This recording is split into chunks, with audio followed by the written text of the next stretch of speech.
Telangana assembly వాడివేడిగా జరిగింది. కేటీఆర్ వ్యాఖ్యలతో దుమారం చెలరేగింది. పనులు కావాలంటే కాంగ్రెస్ నేతలు 30% కమిషన్లు తీసుకుంటున్నారని ప్రచారం జరుగుతోందని కేటీఆర్ ఆరోపించారు. దాంతో కాంగ్రెస్ బీఆర్ఎస్ సభ్యుల మధ్య వాగ్వాదం మొదలైంది. కేటీఆర్ వ్యాఖ్యల్ని స్పీకర్ రికార్డుల నుంచి తొలగించారు. ఈ క్రమంలో బీఆర్ఎస్ సభ్యులు ఒళ్లు దగ్గర పెట్టుకుని మాట్లాడాలని భట్టి అనడంతో బీఆర్ఎస్ ఎమ్మెల్యేలు ఆగ్రహం వ్యక్తం చేశారు. అసెంబ్లీ నుంచి వాకౌట్ చేసి ఎంట్రన్స్ గేట్ దగ్గర బైఠాయించారు. 20% పాలన వద్దంటూ నినాదాలు చేశారు. ఎన్నిసార్లు ఇంటరప్షన్లు అయినాయి, ఎన్నిసార్లు మంత్రులు అంత ఎక్సైట్ అయ్యి మాట్లాడితే ఎట్లా సార్? మంత్రులు sir the essence of democracy, దయచేసి కొత్త సభ్యులు కాంగ్రెస్ నుంచి 53 మంది ఉన్నారు. The essence of democracy, the beauty of discussion in assembly sir is discussion, debate, dissent. Sir opposition అనేది మాకు we will have our say, the government will have its way. That is the essence of democracy.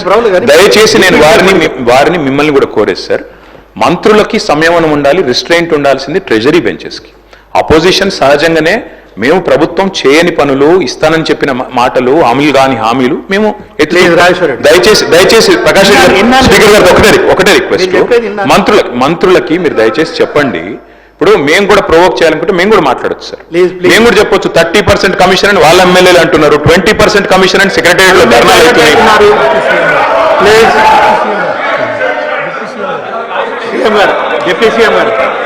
Sir Ramzan మీరు కూర్చోండి, deputy CM గారు మాట్లాడుతున్నారు. Sir essence of the democracy, చాలా సంతోషం. కేటీఆర్ గారు లేచి చాలా గౌరవంగా మాట్లాడతాడని నేను ఊహించాను, ఓ సభ్యతగా మాట్లాడతాడని కూడా ఆశించాను. లేచి ఏం మాట్లాడుతున్నారు అధ్యక్ష?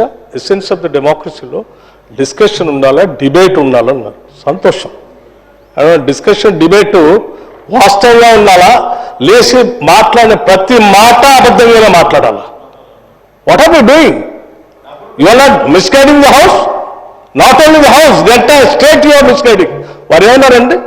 అభయహస్తం పేరు మీద అడ్డగోలుగా అడ్వర్టైజ్మెంట్స్ ఇచ్చామని చెప్తా ఉన్నారు.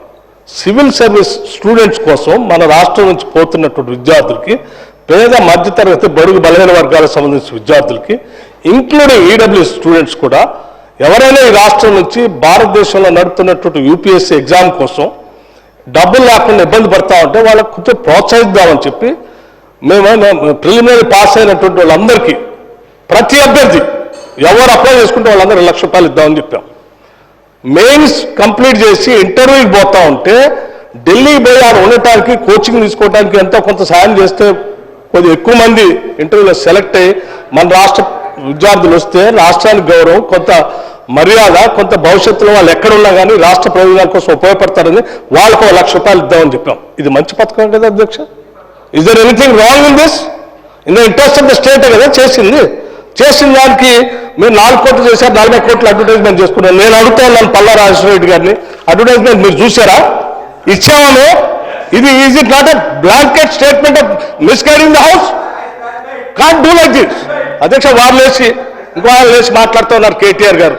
ఏమండి 30% తీసుకున్నారు, కమిషన్ తీసుకున్నారు అన్నమాట.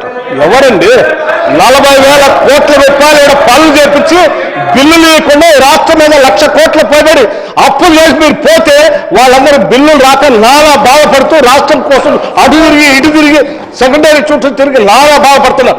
మీ పాపం వల్ల ఈరోజు రాష్ట్రంలో 1,00,000 కోట్ల పనులు చేసినటువంటి వాళ్ళ బిల్లు లేక ఏడుస్తున్నారు. ఎంతో కొంత మేము బాగు చేసి కొద్ది సర్ది చేసి ముందుకు పోతా ఉంటే అడ్డగోలుగా మీరు ఈ మాటలు మాట్లాడటం ఇది వాస్తవమా? రైట్, నేను ఛాలెంజ్ చేస్తా ఉన్నాను కేటీఆర్ని.